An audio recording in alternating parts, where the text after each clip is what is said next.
context. It was very appropriate that DJ put up the first book, Clayton Christensen's Disrupting Class.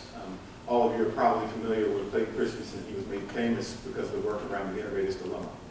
And basically what he said is that those people who actually are running monopoly systems or highly successful companies are doomed to failure at a certain point because they keep running up the same path of sustaining their current, what was at one time innovation, would set them apart.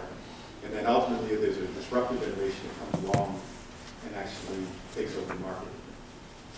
Well, what has happened in education is that process has never actually taken place.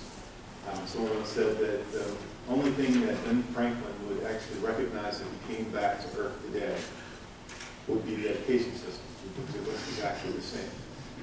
And it's somewhat, and actually very much, true. Yet, what we know is that education and the stakes for education, because of the pace of change in the world and the demands of work today, are more important than ever before in the U.S. and abroad. In the U.S., we have a very particular challenge. At one point, we were considered a world leader in education. There's a lot of energy about the loss of American leadership in education. Some people still feel great because we have a very strong higher education system. But in fact, our K-12 system, relative to other OECD countries, is underperforming. There's a lot of reasons that people talk about that. And so what we've started to do is to say, how do we reform our system? How do we improve it? How do we get better? That to me is the question of sustaining innovation. How do we take our current system and make it better? And there are ways to do that. But I think the reality is that for the United States and actually for other countries that frankly don't have that investment in infrastructure, don't have the human capital in hand, that it will take a disruptive innovation in education and learning to actually catapult the kind of progress that we'd like to see in education overall. Now, the reason I start there is because what is clear is that the leaps in progress that need to happen and the performance improvement that have to happen are unprecedented. And they're unprecedented in two ways. One is education, unlike other sectors, has, especially in the U.S., failed to take good outcomes and figure out how you replicate them, even when those solutions are readily apparent. So you can go into any school in any see an effective practice in one classroom and walk down the hallway, and you may not see that same practice down the hallway, let alone from school to school or from district to district or state to state. So in education, some people will argue with me about the definition of innovation, but we've been very thoughtful in the department about what we're trying to do when we say innovation. And that is that the improvement has to be significantly better than the status quo. In other words, most of the things that are in our clearinghouse right now that have evidence of improvement, the evidence of their improvement has an effect size of anywhere from 0.1 to 0.2 standard deviations. And what we know is that, in fact, we have seen interventions that have effect sizes of up to 2, and in some cases even 4 standard deviations in multiple sectors, and we've yet to figure out how to do that in education. But that is only a part of the challenge, because even when we find those interventions that are effective, we have yet to figure out how to take them to scale. And so the question in education, because we are trying to do it at scale across all of our student body, is how do we actually find things that are significantly better than the status quo and go to scale? The innovation has to happen on both dimensions.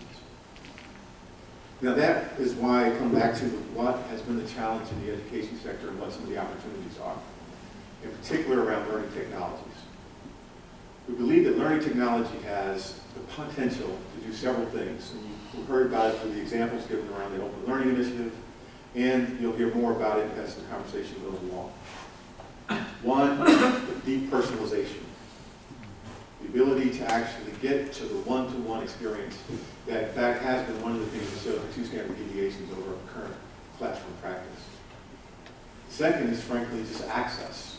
Giving the opportunity to many more students in many more parts of the world at any time of day to have the opportunity to take advantage of the best learning opportunities in the world. But the third is the opportunity for students to become explorers and creators themselves, where technology allows them to have the kind of experiences and creation that, frankly, were only afforded to folks who had access to certain types of equipment, who had access to certain kinds of assets before. That can be democratized. That is a specific role of government. It's also a specific role that technology can play.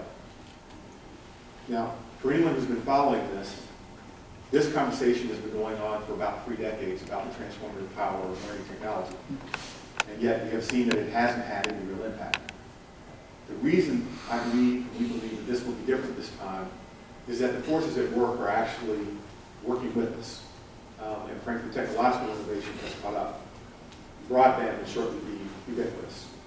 Say within the next decade and outside this country, much more quickly than that. Ever cheaper and more powerful devices. The ability, the open content that we've heard so much about and we'll hear more about.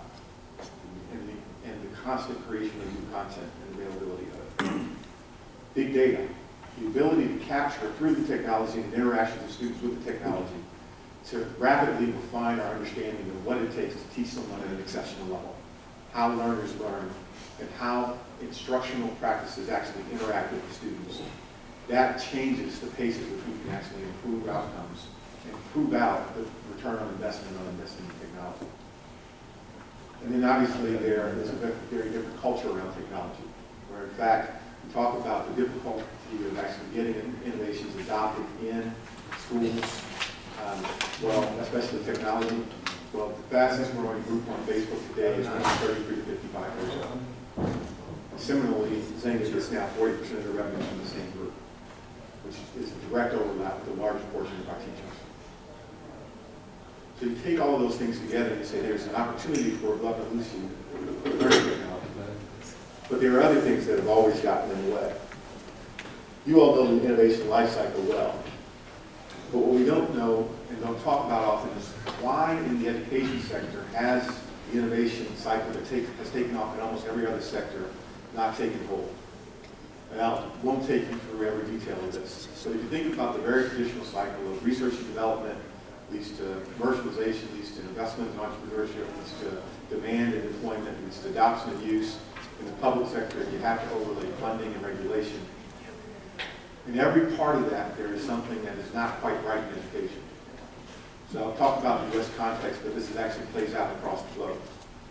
In research and development, as many of you probably know, in mature industries spend anywhere from 2 to 3% of annual revenues on research and development. In knowledge industries, anywhere from 10 to 20%. In education in the U.S., we spend 0.2% of annual spending on research and development for education.